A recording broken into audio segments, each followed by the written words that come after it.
Cool. Oh, she made me. And my hair is curly. Did you know that people were lining up at 2 a.m. this morning to see you?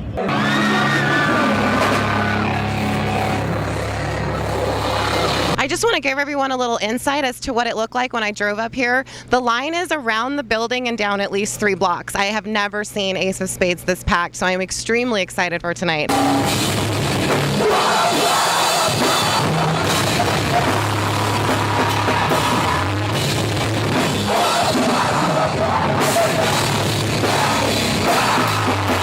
I just want to thank you guys for being such an awesome part of my life and being part of a moment of my life that I'll definitely remember forever. Something of a theme for this channel is covering artists who not only had an interesting rise to fame and fall from grace, but also artists whose legacies changed the world of music forever. Some have been more small-time figures whose effects and story are really only seen in their small niche, such as Chiodos, while others have been genre-defining names whose impact changed the entire landscape of the industry, such the likes of Limp Bizkit or Japan's Malice Miser. And today we're once again going to talk about a band who more or less changed the world, no matter how funny it might be to say that about. And that band is none other than Attack Attack.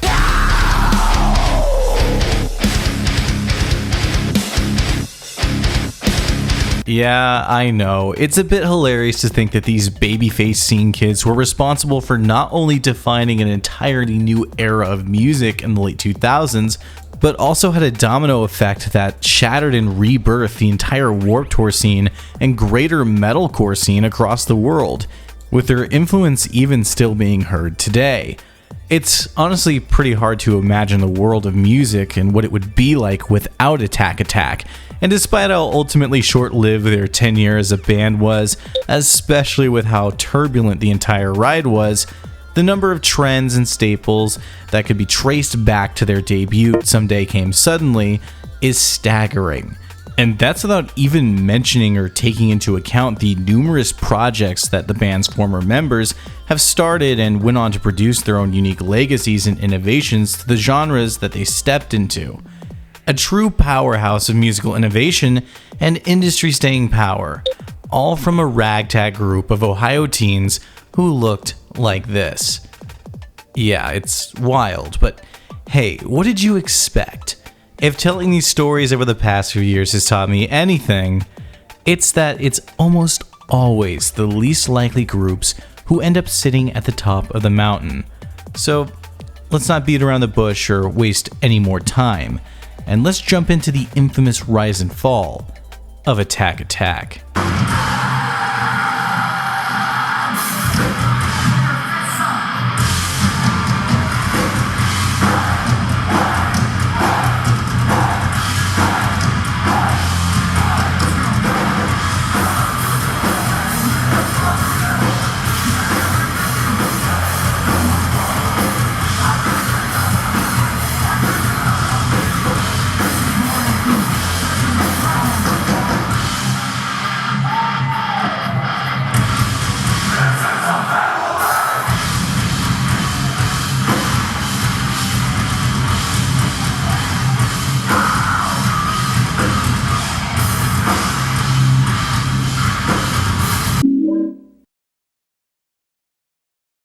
We're just a group of friends, and like, I don't know, it kind of like formed as like, you know, one member wouldn't be good enough, so we'd kick him out and then get one of our friends to join, and then like another member of the band wouldn't be good enough, we'd kick him out and get another member to join, you know. And so after, like, it's kind of like purifying gold. Yeah. You know, you gotta like get all this stuff out, but now I feel like we have like, this is like our band and this is what it's always meant to be. The band got its start the same way most Warped bands did back in the day, with a bunch of high school friends deciding it was time to play shows and chase their dreams of being emo fringe-laden rock stars.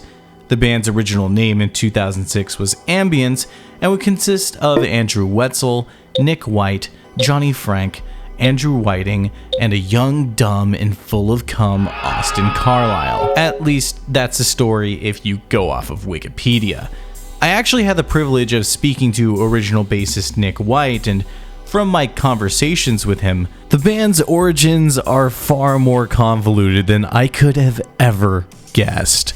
Attack Attack, or Ambience as they originally went by, was a bit of a 614 Ohio supergroup that during their formative years went through so many lineup changes that it would make your head spin, and many of its members would either be local heroes at the time or people that would go on to be in much bigger bands that you've definitely heard of. The actual founders of the band here would be Nick White and Andrew Whiting, who were old middle school friends. Pre-Ambience, Whiting had already picked up some local buzz around his name by being the bassist of a Ohio local band called Intrigue, a group that would also contain guitarist Kyle Barrington, who would go on to be a member of the Crimson Armada, a Christian until not so Christian deathcore band that also saw some great heights back in the late 2000s. And as you'll see, this isn't the first time they're going to pop up in this story. Andrew would opt to start a new band with his friend Nick, as he wanted to be a guitarist rather than a bassist. And from here, these two would be the original incarnation of Attack Attack, with Nick and Andrew taking on the guitarist positions and going through a couple of drummers they were friends with before eventually recruiting Andrew Wetzel. Not long after, Nick White would move over to bass pretty early on to make way for a guitarist named Ricky, who is also friends with one of their previous drummers, though he would only serve as a guitarist for a brief time before being replaced with Johnny Frank, who was another friend of the previous drummer Dustin. Johnny would take up guitars and clean vocals, as well as pretty quickly assume leadership in the band. While Nick and Andrew served as the band's main songwriters around this time, Whiting would also recruit Austin Carlisle, who is playing in a hardcore band named Call It Even. And with this lineup, the real start of Attack Attack would begin to fold together. And due to a dream that Nick White had about their Pure Volume page being titled Attack Attack for some reason, they would end up changing their name. And what a difference did that make? Look, Ambience isn't a bad name, but it just sounds like something you would hear from some dogship group of gent players that never make it out of the hole and into the world of music. And while in hindsight the name Attack Attack does sound pretty silly, it was a style for the time, and in that style, it really did shine. I mean, this is an era that was defined by the 3-word call to action or phrase band names, where you would just insert the in the middle of 2 words, like pierce the veil, design the skyline, escape the fate. You get it. And Attack Attack just stuck out as a far more snappy, memorable, and most importantly, marketable name. The band would enter the studio not long after formation to produce their first and only independent EP, If Guns Are Outlawed, Can We Use Swords? This may be some rough production and have kind of a goofy artwork to it, but if you're a fan of early Attack Attack, I highly recommend listening to it to hear the handful of original songs off of it, and even the early and lesser renditions of tracks that would go on to appear on their debut. It's impressive to see just how much of the core sound was already here, long before Joey Sturgis would lay his hands on the band, showing that the impressive songwriting and tasteful elements were here from the start. The title track is a great example of this as well.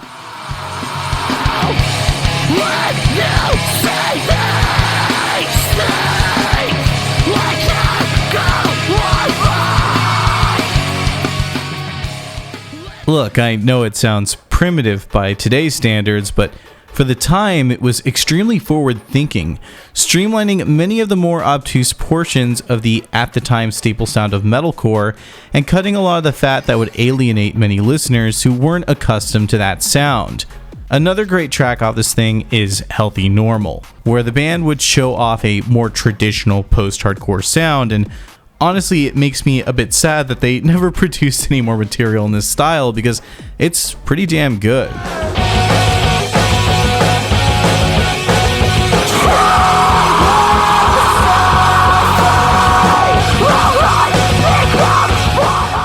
Like I said, it's got its mojo and it's pretty forward thinking for the time.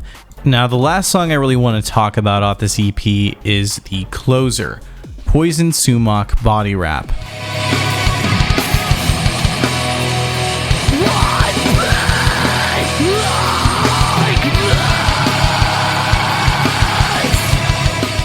It takes a much more traditional sound as well, but it aims it in the melodic direction and shows some great guitar playing and use of atmosphere. Again, it's very forward thinking for its time, and I hate to sound like a broken record, but shows much more maturity than most bands that were of this age had, especially this early on in their career.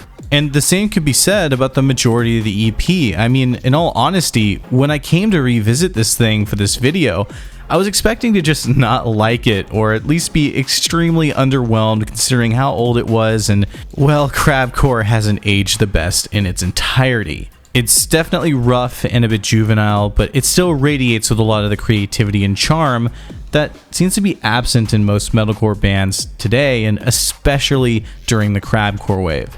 If Guns Are Outlawed, Can We Use Swords would bring a lot of new attention and notoriety to the band, but this success would be ultimately short-lived, as Nick White would exit the group pretty abruptly.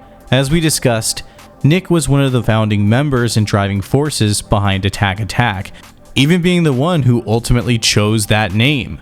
But due to just about all the other members being high schoolers outside of Austin, it meant skipping school to play shows, and the shenanigans of drinking and getting in trouble and teen romance and basically everything else that can cause a rift between you and your family during that age.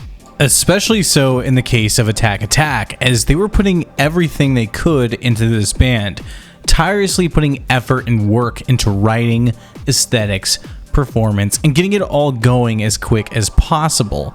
And with this came the decision to embrace Christian identity as a band. And while members such as Johnny Frank and Wetzel did belong to the faith, and Austin sure loved to adopt his Joel Osteen-esque persona in order to push his beliefs into free marketing for the band, Nick and Andrew weren't exactly believers, at least not in the strict sense of wanting to identify their music with it. So do people often accuse you all of being a Christian band? Because I read that happens. Yeah, that usually does happen, like, all and the time. What's your reaction? I don't know. I guess I could understand, because, like, the lyrics in our last album were, you know, obviously about God. Because that's Johnny, and, you know, when he wrote them, he was talking about God and stuff, so that's cool. And with the embrace of a more and more seen image and style, and shifting priorities of the sound, it would all come to really alienate Nick White. And with the added strain of everything revolving around the band affecting his family, and a bit of an incident with shoplifting, Nick White would find himself grounded on the day of a show. And instead of finding a way to make it all work, it was the kick in the nuts he needed to realize that his time with Attack Attack was up, and he resolved to go his own way. Caleb thought it was lemonade in this vitamin water thing, but Austin actually peed in it, so Caleb and John definitely just drank pee. I need something to drink. And it's gross. I swear it's Alpha. Don't drink my vitamin water, bitch! Wait, is that really piss? Yes! Usually the loss of a founding member would lead to pretty big problems and issues within a band, but in the case of Attack Attack, it would serve as a bit of a double-edged sword. The day after Nick White exited the band, a young prodigy by the name of Caleb Shomo would make his grand entrance, and while he wasn't initially trying out for a spot on keyboards, somehow that's what ended up happening, taking the already auto-tune laden post-hardcore sound of the band and bringing in a lot of electronic influence, mainly trance and pop sounds that were popular in the rave scene of that era. And this would all prove to be one of the most important ingredients to the band's success. And coupled with the auto-tune, it gave Attack Attack their signature sound and edge that allowed them to cut through all their competition, especially with the use of their secret weapon, the microcorg. What'd you use for this here recording? Microcorg. Like every other emo band. Like every other band. And X3. hold on a second. It's a Korg X3. and a Korg X3. Around the same time, they would be offered a contract with Rise Records, mostly off the strength of their demo EP, If Guns Are Outlawed. They would record a few more demos, including an early version of the infamous Stick Stickly, but this would mostly just be the warm-ups the band needed before entering the studio to record their debut, opting to work with the, at the time, up-and-coming producer Joey Sturgis in Indiana. This is day half. Yeah, we're driving to Joey Sturgis' studio. We are currently doing meth and getting laid. Who had also previously cut his teeth on producing quite a few of Ohio's alternative acts, including The Devil Wears Prada, Before Their Eyes, and At the Throne of Judgment. And this pairing would be incredibly influential, as Sturgis would obviously go on to be one of the most prestigious and pivotal producers in metalcore, for better and for worse. Not that his style is bad, it's just that after this, everybody recorded with Joey Sturgis, including the many bands who were ripping off, or were, I guess in a more nice way of saying it, inspired by Attack Attack, like Asking Alexandria and Icy Stars, just to name two big ones. The band would spend their time with Sturgis reworking and recording many of the tracks off their demo, as well as writing some new ones, taking that older, more raw sound and polishing it up to be much more clean and crisp, as well as adding that signature trance synth and over-the-top auto-tune that would serve as their most prominent flavorings. The fruit of all this labor would be the band's debut, Someday Came Suddenly. And when it was released on November 11th, 2008, it changed the world of music forever.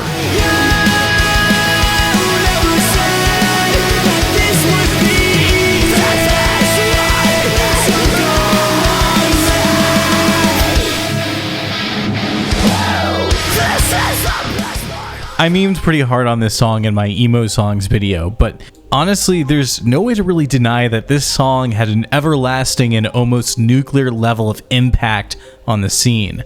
It's more polished and clean take on the classic post-hardcore sound, with a heavier emphasis on screen vocals, as well as its chuggy breakdowns and the oh-so-famous techno interlude.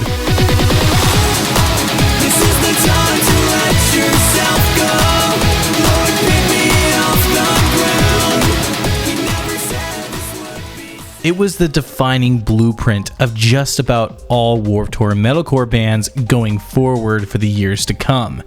And the album isn't just carried by its excellent intro either, as the second track, Bro Ashley's Here, is another fantastic song.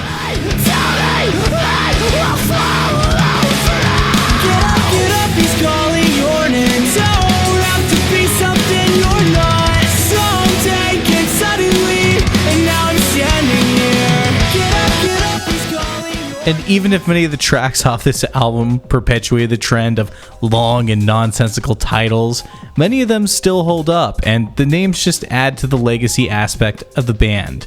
But as much as I enjoy this album, that's not to say it doesn't have its fair share of boring and by-the-numbers tracks like The People's Elbow.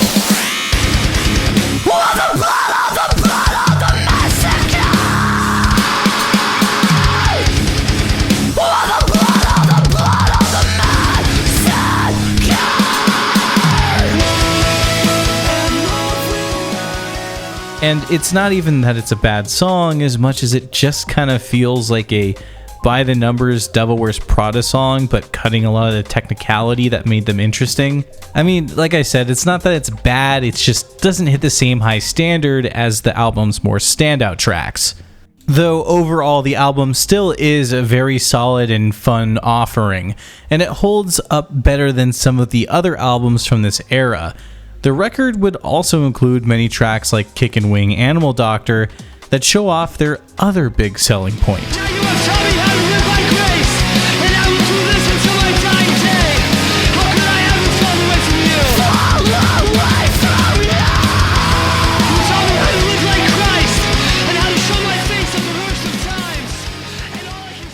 Now you have taught me how to live by grace, and I will do this until my dying day. How could I ever fall away from you? You taught me how to live like Christ, and how to show my face in the worst of times. All I can say is, thank you. Someday Came Suddenly's lyrics were chock full of moments like this, where Austin would speak on his Christian faith in a passionate and seemingly sincere way, with even Stick Stickly being host to these as well. We live for what he's worth, and that's more than you'll know. He died for what he loved, and what he loved was you. These lyrics are a blatant call to Jesus and his crucifixion, sacrificing himself for all he was worth and dying for our sins because he loved us.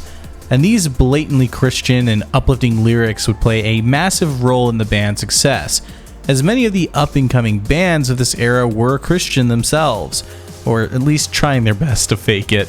Names like Underoath, As I Lay Dying, The Devil Wears Prada, and Norma Jean being some of the biggest in the scene at this point. All these elements would combine into a massively marketable and appealing record that would sell extremely well for a debut on an at the time small independent label. And despite the mixed to negative critical reception, Attack Attack would be received with warm and open arms to the greater metal and post-hardcore fan base, and with their added grift towards the Christian market, would be given an even bigger boost, as Someday Came Suddenly would spread to youth groups everywhere. But as high as the band was flying, it wouldn't be long until Turbulence would come knocking at their door, because as early as 2009, Austin Carlisle would RAR XD Too Close to the Sun and get his ass thrown out of the band, originally stating it was due to personal differences and conflicts, but a larger statement would later be dropped by drummer Wetzel after Austin made claims that he would continue the band himself with new members. Boys and girls, we're here to address a new rumor that Austin is back in AA. I would first like to point out that it would be the coldest day in hell for him to get back in our band. To clear this whole thing up, we'll start with the history. Someday Came Suddenly. We recorded SCS with Joey Sturgis in July of 2008 with Austin doing vocals. September 11th, 2008, we left Ohio and Austin in the band to go on our first ever tour, the Rise Records tour. 3 weeks later, we left him in a dark parking lot in Salt Lake City, Utah, where he sat there and cried like a little girl while we drove away from him. Facts. Austin would repeatedly claim that we were a Christian band on stage while being completely drunk and continuing to drink on stage. He abused his prescription medications, drank heavily, and slept with anything that crossed his path. He's an egotistical maniac and an arrogant jerk. We gave him everything. We gave him a family, our homes, our money, our love, and all he did in return was throw it all back in our faces. He personally went out of his way to ruin Caleb's life on tour because Caleb tried to tell Austin that what he was doing was messed up. I can sit here all day and name off underage girls that he slept with, people he screwed over, stolen from, lied to, and used for his own selfish purposes. Austin made our band? Austin almost destroyed our band, and the only reason we're here right now is because all of us had the drive to push through all of that horse shit and do something with our lives. I can speak for everyone in the band when I say that all the rest of the dudes in Of Mice and Men are some of the greatest people we've ever met. We love each and every single one of them. We also love our loyal fans and have stuck with us through all the drama and all of that shit, because you all know that there's been a good reason for Austin's departure. I can't describe how stoked we are that we can finally make this come to light. Austin, I know you're reading this. No respect, Wetzel. It's safe to say that that bridge was burned long before that was written, and reading this in hindsight makes all the future allegations thrust onto Austin seem far more credible, especially given that he was thrown out of Mice and Men briefly for similar reasons. But hey, if you want to hear more about that, you can check out this little video, because that's far too much of a rabbit hole for us to cover here. Austin would quickly be replaced by Nick Barham, who was an at the time member of For All We Know, a band forgotten in time but is an interesting one to look at just by the fact that not only did they contain a future member of Attack Attack, but also Gabe and a young Kellen Quinn were members, and the dissolvement of For All We Know would be what set the seeds for Sleeping with Sirens to form. But that's another story for another day. Nick would, funny enough, be the face many first thought of when they heard Austin's voice, as he would not only be their longest touring vocalist during this era, but would feature in the band's most famous and important music video, Stick Stickly.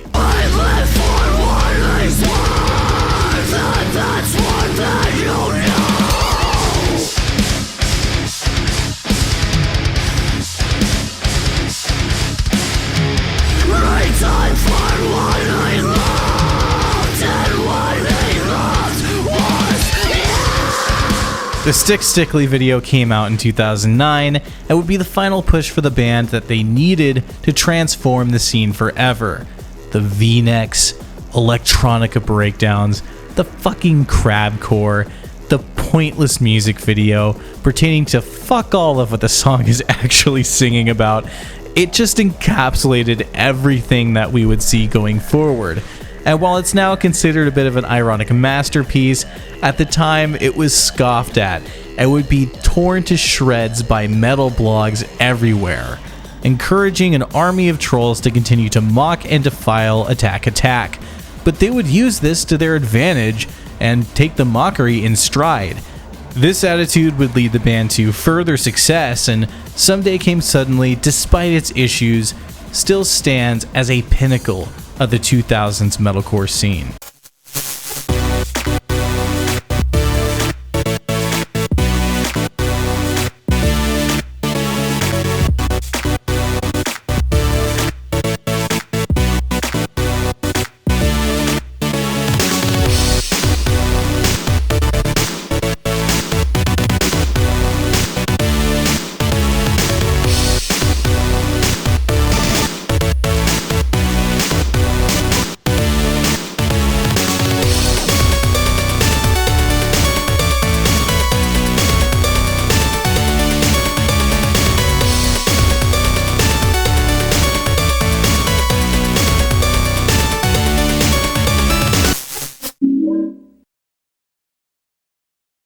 A couple days ago, I was listening to like other bands that are like, you know, are really big right now, and I can safely say that the music that is going to be on this record sounds nothing like anyone's ever put out before. Yeah. It's crazy.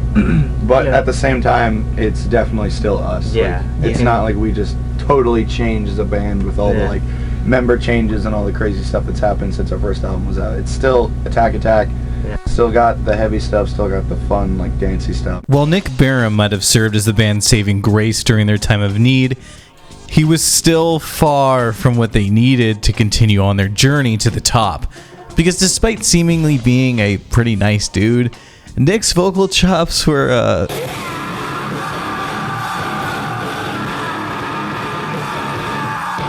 they're pretty rough to say the least. Nick was far from a good frontman, and any of the clips of the band's live shows during his time with Attack Attack will show you that he's just not cut out for touring and band leadership.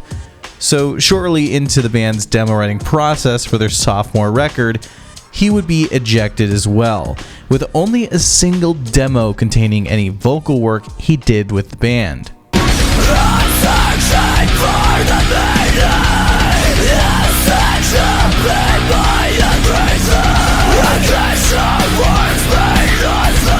Attack Attack would make the decision to elevate Caleb Shomo from keyboardist to lead vocalist, and re-entered the studio with Joey Sturgis to produce their second record. And while this would probably be the least turbulent time for the band, it would be one of their most transitional periods, with their star really starting to shine as one of the biggest and brightest in the Warped Tour scene, and the music they were writing would lead them to hitting their apex. When the song Smokeahontas dropped, it would be yet another game changer.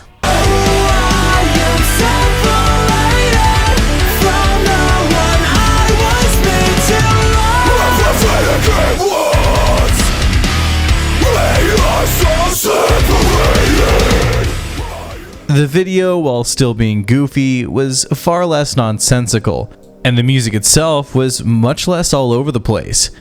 This was important because Attack Attack had drastically changed their sound, now playing far heavier, more metalcore focused tracks than the post-hardcore laden sound of before. even having the electronics that led them to so much success being much more toned down and subdued. Still there, but nothing in comparison to what can be heard on Someday Came Suddenly. And probably the most blatant shift for the band was Caleb's vocals. Caleb Shomo becoming the lead vocalist was one of their biggest turning points, because his style of screaming was a far cry from the higher pitched styles of both Austin Carlisle and Nick Barham. And when paired with the lower tuned guitars playing heavier riffs, it culminated in just a massive tonal shift for the band, and this would not be unnoticed by the fans. Many of Attack Attack's older fans who didn't enjoy the drastic changes would run off to embrace the many other artists who they helped inspire. But this was minuscule when compared to those who stayed and the many new fans who would tune in during this era. And to talk about the album itself, Self-Titled is the most quintessential 2010 metalcore record I've ever heard. It holds all the staples, which can conveniently be heard on track 1, Sexual Man Chocolate. This is what you want. You'll never take that. This is what you'll get.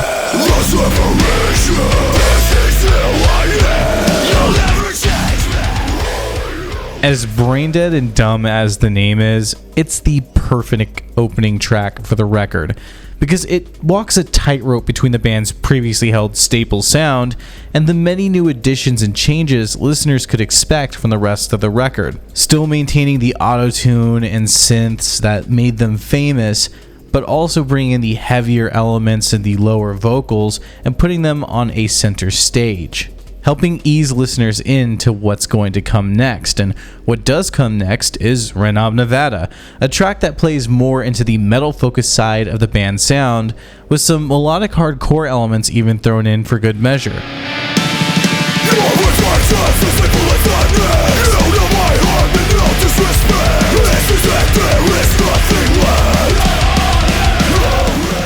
This song really shows the further experimentation that Attack Attack was willing to run with, and that's what really seems to be the selling point of the self-titled record. It's constantly experimenting with the formula that they made with Someday Came Suddenly, and adding different elements with each track, some being more safe and some being a bit more out there. And I think the best example of this is actually my all-time favorite song from the band, I Swear I'll Change.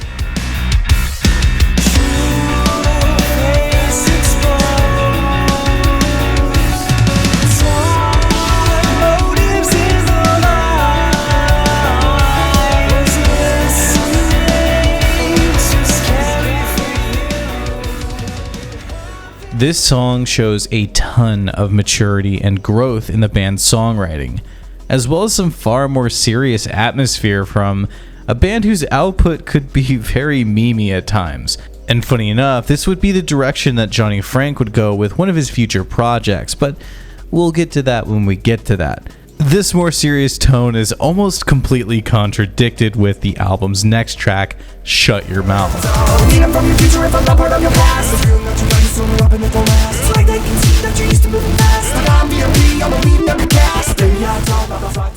Whether this was just a filler song or the band's attempt to let the fans know that they're still mostly lighthearted, Shut Your Mouth is actually pretty funny, even if it's aged really bad. During this era, many bands like Attila and Asking Alexandria were popping up with songs about slaying pussy and smashing gash like there's no tomorrow. So an entire track about being so swagged out that you don't get laid is pretty fucking hilarious to me. The rest of the record is kind of split into two categories, and that would be the tracks like A for Andrew or AC-130 that sit in the more heavy and melodic metalcore side of the spectrum. You're better off dead.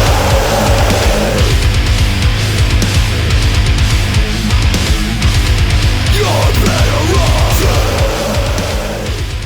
On the other hand, we have a handful of other tracks that lean more into the lighthearted post-hardcore sound from Someday Came Suddenly, like the stupidly named but fantastic song Fumbles O'Brien.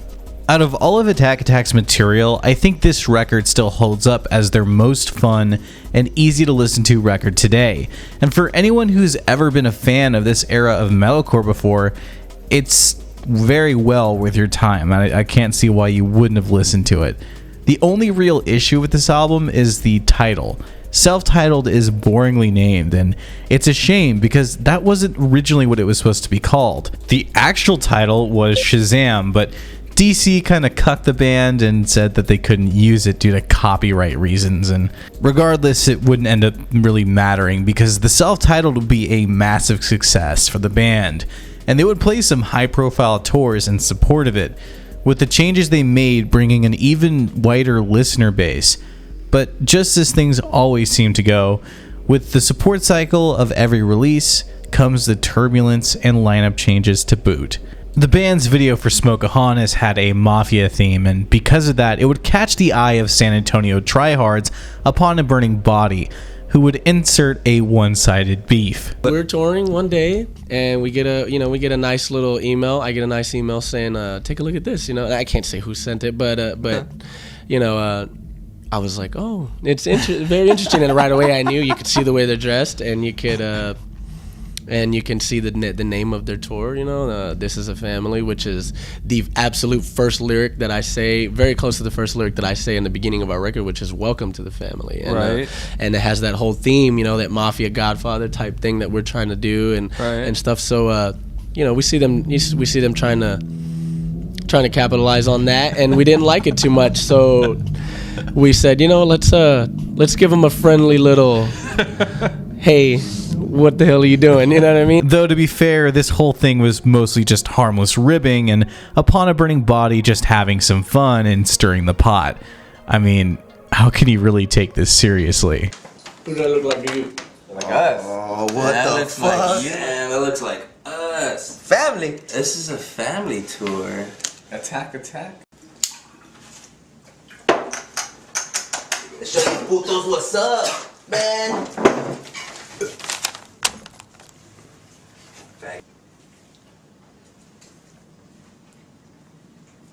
The more serious turbulence that would be brought onto the band and let their plane fall down was actually yet another lineup change. Guitarist and singer Johnny Frank would announce during the dying breaths of 2010 that he was leaving the band. Hey guys, it's Johnny. I have an announcement for all of you AA fans. I will no longer be a member of Attack Attack. It's been a really hard decision, but I've been doing a lot of thinking and soul searching, and I came to the conclusion that being out on tour really damages my relationship with God and my spiritual life, and that's something that's really important to me and something that is really valuable to me. And I just got caught up in all the excitement of everything that was going on with the band growing in success and everything like that, and I put the band above God, and that's something that was really damaging to me. So I'm stepping down to refocus my life on God and work on strengthening my relationship with Him. Johnny wanted to reclaim focus on his faith and clean himself up in his use of alcohol, and this would lead to a massive blow for the band because Johnny, alongside Wetzel and Caleb, were the band's faces, and his voice always seemed to be the glue to the elements of each record. And while no bad blood was left on the floor, and the band would continue on touring with his replacement Sean Mikowski, this really was kind of the point of no return, and this would only be solidified with the 2011 reissue of the self-titled record. Along with some less stylish artwork, the new songs would feature Caleb on clean vocals for the first time. It's not bad by any means, but it's definitely the farthest the band had strayed from their original sound, with Caleb's screams taking a much more hardcore punk approach, and his singing voice being a very big far cry from the high-pitched scene vocals of Johnny. The band would support this brief era by headlining the Vans Warped Tour in 2011. Johnny would go on to start a new side project called The March Ahead, and if I'm being honest, The March Ahead really was a fantastic outlet for his musical visions, and one of the most underrated things that he's ever worked on. And while the dust seemed to settle in a mostly amicable way for Attack Attack, we'll see that the storm was far from over. So is there anything that you can let us know to look forward to for the year 2012 from Attack Attack besides amazingness? I mean, you can definitely expect to see us pull some shit out of a hat. We have a lot of things up our sleeves this year, and I know we weren't very active in 2011 because we had a lot of tours fall through and a lot of other stuff, so you haven't really heard a whole lot from us, but I guarantee you 2012 is definitely our year. We're going to come out, we're going to decimate. We've got a lot of stuff going on. We have a whole nother record that we already have already written, and you know, so we're just waiting for the perfect moment to just launch out and just kind of do whatever we want to do. So if the self-titled record was a shift into a new sound, This Means War was a complete rejection of the past and a rebranding.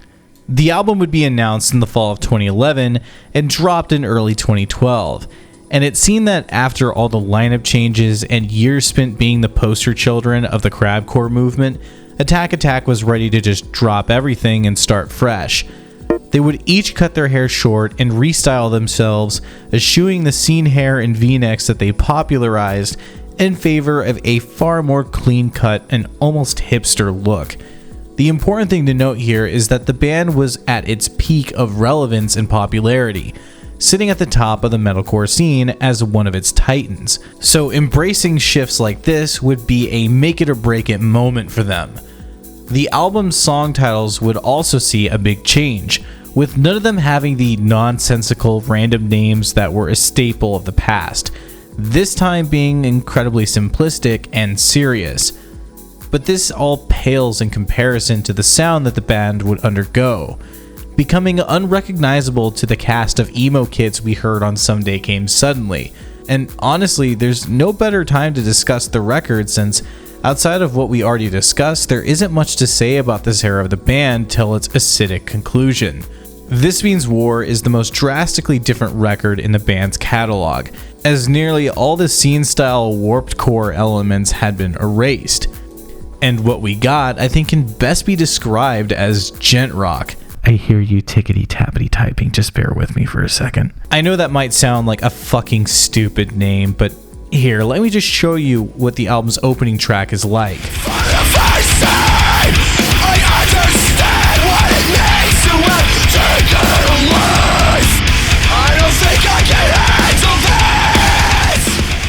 It's got some pretty standard gent sounds for the time, obviously not leaning into the genre's more progressive elements, but hitting a lot of its hallmarks. Now, listen to the chorus.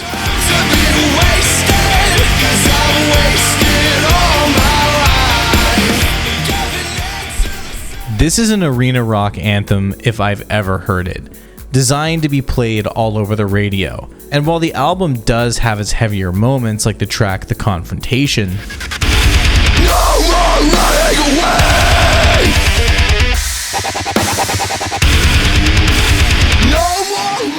it mostly sticks to the heavy verse/pop chorus/breakdown formula.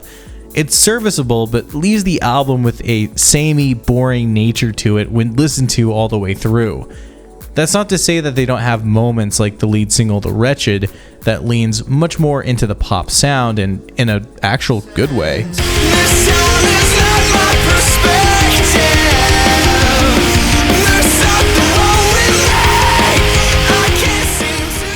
But overall, the record just kind of feels nothing more than serviceable. It's not bad, but it's nothing special if you were already into the more gent side of things. Especially when you consider 2012 also treated us to some legendary records like Periphery 2 and the extremely underrated Royal 1000 by Glasscloud. I love this record so fucking much. Regardless, the album would be a massive success and Attack Attack's best-selling record, leading to some big tours in support of the album. But alas, as with every release so far, each album would come with its turbulence, and this time it would become Attack Attack's swan song, as bassist John Hidalgo would make a quiet exit from the band, and Caleb Shomo would then, in much the same fashion as Johnny Frank, put out a statement with his own departure. So, as you've all heard, and the internet somehow revealed before I got the chance to, as John announced last week, I have also left AA. Technically, I've been out of the band for about 3 months now, but the guys wanted to wait to announce until they had everything lined up with the new guy, which I had no problem with. Honestly, me and John have very similar reasons for leaving, if you all got the chance to read his amazing farewell message. I have horrible clinical depression and have for years. As you may have heard from my speeches I give during about the last 6 months or so of my touring career with AA, I've been suicidal since middle school. I've struggled on and off with eating disorders, self-image problems since I was announced as the frontman a few years ago, and various substance abuses and addictions for about the past year or so. Having thousands of people tell you you're a fat piece of shit isn't exactly the easiest things to deal with at 17, and I could imagine ever. I'm very scatterbrained and just kind of ranting, so deal with me for this, so being all over the place. I love all the guys that I've ever been involved with in AA. Great dudes, very supportive as well. Starting about a year ago, I started to really go down into a downward spiral mentally, having panic attacks, mental breakdowns, cutting myself off from the world for weeks at a time, writing insanely depressing songs, not too fun. I had a lot of stress in my life / demons haunting me, and in no way wanted to face it head on and deal with it. As you may have guessed, this doesn't help problems in the least. 2012 has easily been the darkest year of my life overall.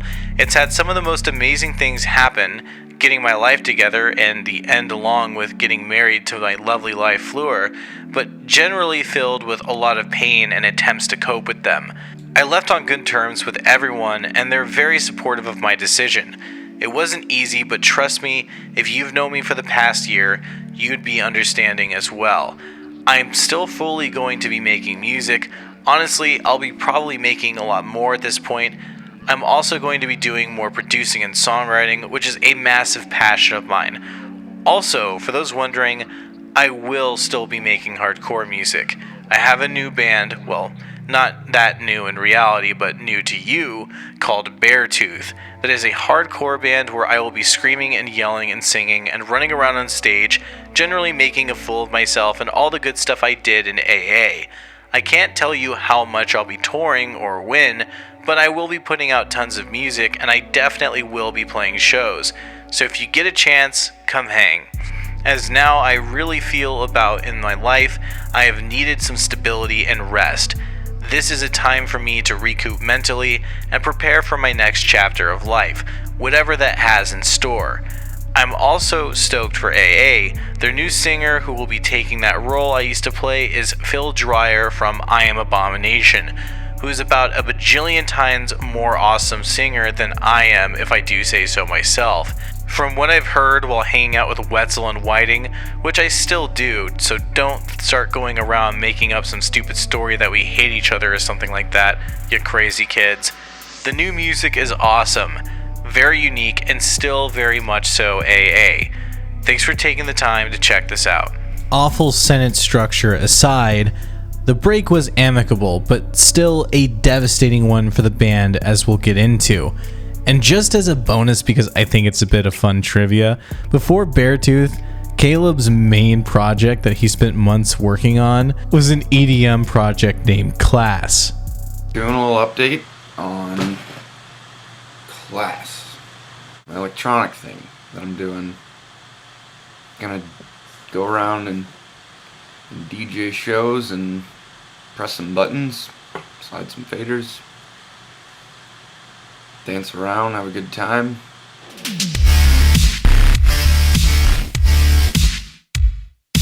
Alas, from here, Attack Attack would attempt to keep things going for a fourth album, but ultimately decided to just end things, going on one final tour to say goodbye and let the band go out with a bang.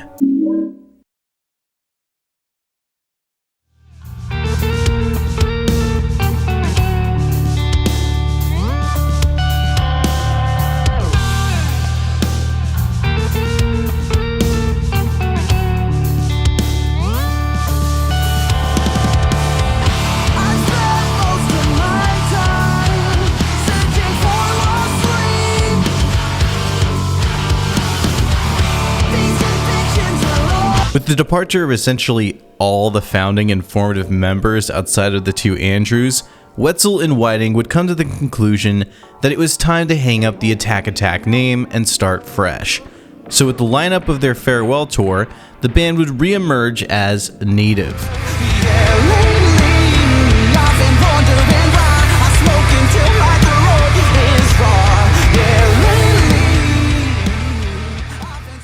Starting fresh was honestly the best thing the band could have done, though the instability was still too strong, and shortly after the Native EP was released, Whiting and Wetzel would get into a physical altercation and spend some time suing each other, abruptly ending their post-Attack Attack career for seemingly ever. The band would then re-emerge sometime in 2020, though it's merely a shadow of its former self. The two Andrews would put their differences aside and resurrect the band again with all new members. And while it's not bad, it's just not Attack Attack. It's its own thing and using the name for relevance. And I know that sounds uncharitable and cynical, but hey, that's just my opinion. I mean, the music is decent, and if you're a big metalcore guy, it's well worth your time. But the Attack Attack that we knew died back in 2012 when Caleb and John left. As important as the Andrews were to the band, it was no one or two members that made it what it was. Hence why each time there was a lineup shift, there was a sound and tonal shift. And when too many of the original pieces were missing, it just wasn't the same.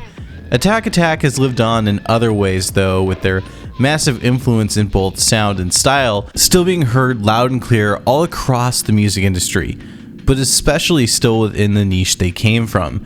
Many of the members who played with them have also gone on to have lucrative careers and continue to make waves. Caleb is doing Beartooth, who still stands as a massive band. Johnny Frank with his criminally underrated project The March Ahead, and the fantastic stuff he puts out under his current pseudonym, Bill Murray. Austin had a massive second win with Of Mice and Men, who would go on to spawn their own wave of clones. And even original bassist Nick White is putting out fantastic new material with his band Some of Us.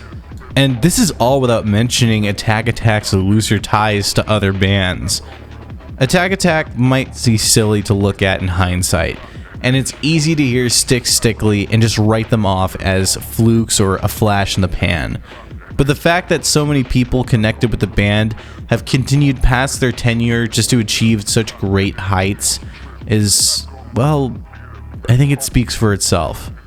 Despite all the cheese, despite all the cringe, the hairspray or the techno breakdowns, Attack Attack changed the world of music, and they deserve the legacy of praise that they hold.